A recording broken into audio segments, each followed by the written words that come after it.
In this video, we're going to look at domains of logarithmic functions.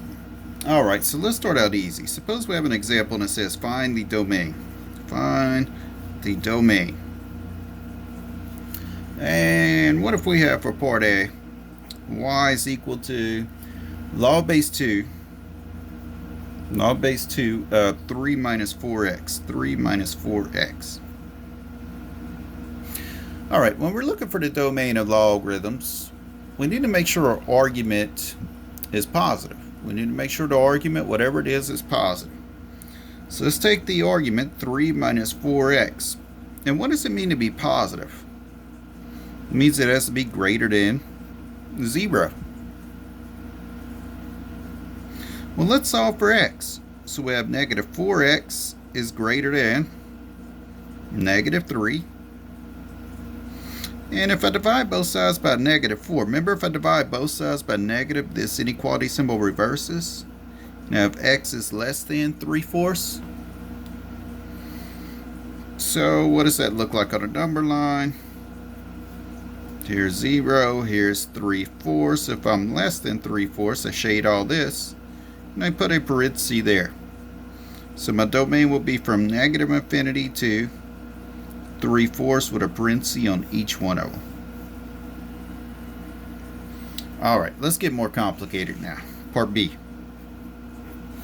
Suppose we have y is equal to log base 1/2 of x squared minus 4. Alright, remember my argument has to be positive, so I take this argument here, x squared minus 4, and say it's got to be greater than 0. Well, let's solve this. X squared has to be greater than 4 then. Now what could I do? I could take the square root of both sides. Square root of x squared has to be greater than the square root of 4. So square root of x squared is x. Has to be greater than, what about the square root of 4? That's going to be 2. Now, I just called this x right here. Technically, that's not correct. The square root of x squared is technically the absolute value of x. So square root of x squared is technically the absolute value of x. Alright. I'll explain that in a minute. What does this mean right here? What does absolute value mean? Distance from 0 on a number line. So I'm looking for where we have a distance of greater than 2 units from 0 on the number line. Let's think about that for a second. Okay, here's 0, here's 1, here's 2, here's 3, here's negative 1, here's negative 2, here is negative 3. Draw that a little better. Now I'm looking for the values that have a distance of greater than 2 units from 0 on the number line. 1. How far is 1 from 0? It's 1 unit. 2. How far is 2 from 0? 2 units. How far is 3 from 0?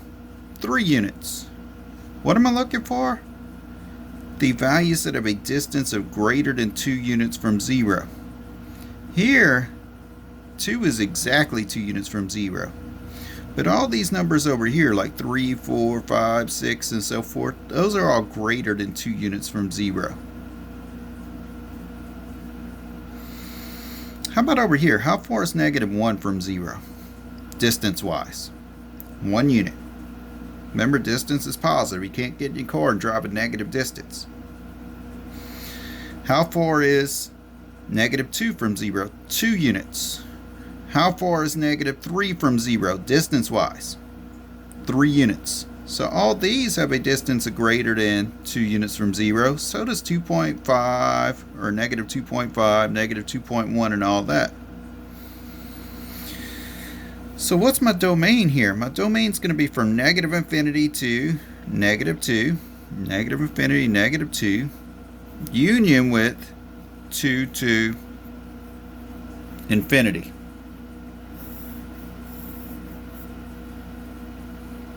Alright, let's explain this right here, okay?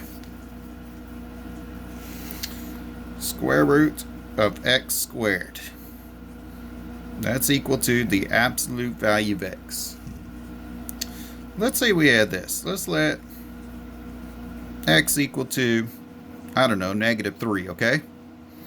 And we wanted to take the square root of x squared.